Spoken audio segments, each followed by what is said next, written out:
Okay, what to do if you get injured during a training schedule, during a training program specifically for a race, yeah? So first of all, like you got to stay calm, right? The most successful people in any situation is the person that's going to stay calm, right? So you got to stay calm and kind of like take a step back. I think big picture, how is this going to affect my race? It depends on obviously where you are in that training schedule. I'll get to that in a minute, whether it's kind of week 1 or week 12 or week 10. It matters, of course, but there are different ways to navigate this issue if you're kind of at a latter stage. First of all, depending on the severity of the injury, and you need to find that out, then go and see your local specialist. And if you're kind of training for marathons, if you're training for 5K, if you're starting to take your running seriously, the best course of action is to get a local physio who you really trust. Now, there's a big difference between a good physio, an average physio, and a bad physio. A bad physio, it's a bit like a mechanic, yeah? A good mechanic gets his or her business on word of mouth. So their key is to get cars fixed as quickly as possible, get them back out onto the road, right? Exactly the same with a physio. Bad mechanic wants you to keep coming back with your car so that you can pay him or her as much as possible, and they will rinse each customer for as much as possible so they can earn more money.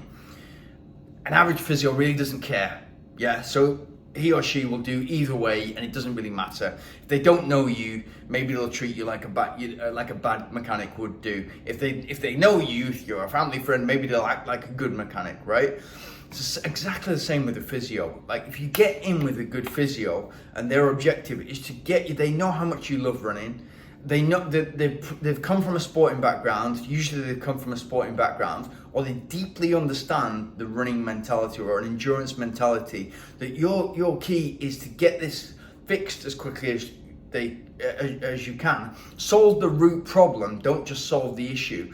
So, for instance, if your foot might be hurting, but it's probably from your lower back, or it's probably something that you're doing with your form that's causing that. And if you don't fix the root cause, whatever that might be, you will come up with more issues later on. So they're not only solving the problem that you've got right now, they're also going to kind of strengthen the area in which you're weak so that you don't have more problems later on, and then get you back. Once you find somebody like that, befriend them, keep in touch with them, go for regular checkups just to see how everything is going. Keep in contact with that person, and don't let them, if they move physio practices and go somewhere else, stay in touch with them, because you know they're reliable and they will help you out, and you gain this trust with them. You kind of trust them with your body, which you're so emotionally attached to the process of running, that is the vessel that's going to help you kind of get there, right?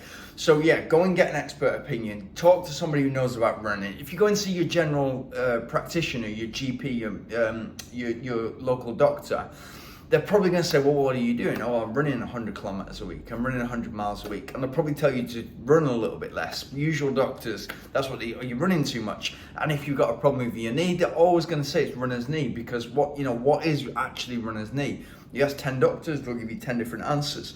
You go and see a specialist that really deeply knows about running, really understands your mentality as a runner, that you really want to hit this objective, and then get that opinion. And then they'll put you through, they'll tell you what the issue is. Don't worry about it. It's and you can carry on. That is enough to give you the confidence. There's times when I've had really serious kind of Achilles issues, and I've gone to bad physios, and all they've wanted to do is to keep me coming back every week for more treatment, or twice a week for more treatment. €60 a time, and that becomes like a €600 or €1,200 problem. When I've gone to my physio, and I'm not saying there's any difference between kind of where I used to be based in Grantham and back in Manchester, but I went to see my physio, who's a GB physio, now a cycling physio, and for the same issue that I was out for, I want to say the best part of 6 months. It was nearly 6 months, and it was stopping and starting and re-injuring and that kind of stuff. He managed to fix one session he gave me the recipe of 3 different exercises that I needed to do to load the Achilles to not intrusive kind of electric shock therapy, or other stuff that I was getting in Spain, but just loading the Achilles, because the problem with the Achilles is blood flow to the Achilles to get the platelets in there to fix the problem properly as quickly as you possibly can. Otherwise, if it becomes an unsolved problem, it's going to have all other problems with it, and then it becomes kind of it becomes an issue. So that was the massive difference that I saw between a bad mechanic, a bad physio, and a really good physio. It was just like, I want to get you out of here because I know that you love running, and I know that you're gonna rave about me. I still rave about that guy. That was 7-8 years ago.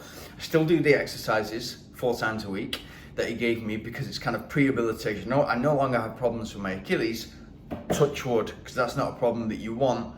But I still do those exercises because it's strengthening my soleus muscle, strengthening my gastroc muscle, and strengthening my Achilles. So why would you, for the sake of kind of 4 times 5 minutes maximum, 20 minutes a week, why would I not do that?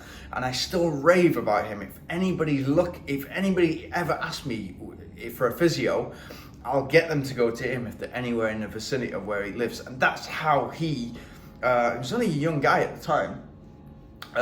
That's how he became, a great physio, and now he's working for one of the Tour de France cycling teams.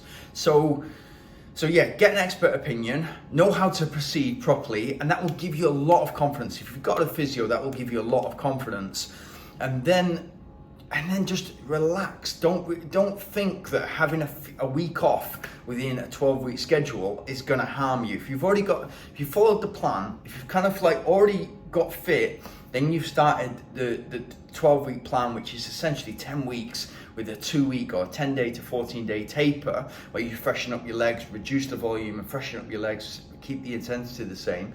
If you've got 10 weeks and you're only having 1 week off, it's only 10% off. And as I always say, if you can hit 80% of those 10-week sessions, which is essentially 10 interval sessions and 10 long runs, don't overcomplicate things with a bunch of recovery runs and easy runs around. If you're missing 2 sessions and 3 recovery runs, 4 or 5 recovery runs, whatever it might be, don't sweat it. Like, don't get stressed out. It might be a silver lining. It might freshen you up where you need to, so that you can gradually get back into it and still be completely fine. So don't panic. Stay calm. Everything's going to be all right. Get your person on board. It might be your perfect opportunity to find your local really good physio. Get somebody as soon as possible. Get an expert opinion, and remember that a lot of the time runners are like this. Like, runners are usually quite introverted people. Yeah. When you're working towards something psychologically, when you're working towards something very, very, very important, you're hyper aware of what's going on with your body. You're hyper aware anyway because you're using your body every day to do runs, to do sessions, like you're pushing your body to its limit. You're hyper aware of your body. So if you can kind of feel something and you're not quite right one day, you will feel it, and then you will you cannot stop thinking about, okay, my left hamstring is really tight, and I can't. Yeah, and what is that? Is that tendonitis, or have I torn something, or what? And it becomes kind of everything. It's kind of becomes all consuming. Runners are like that. When in actual fact, all what you need is a massage, and you're good to go.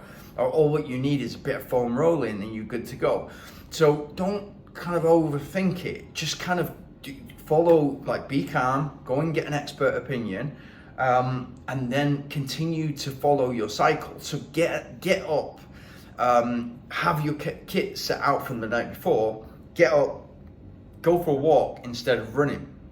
So unless you cannot walk because of the injury, which is 99% of the time you can walk, then go out and walk, because the difference of you not, you in full training, you got your interval session, your long run, your recovery runs, your easy runs, and you're not doing anything, that's like this. If you're able to just walk, you're probably bringing yourself a little bit closer to, and it's an easier transition to then go back to running the week after.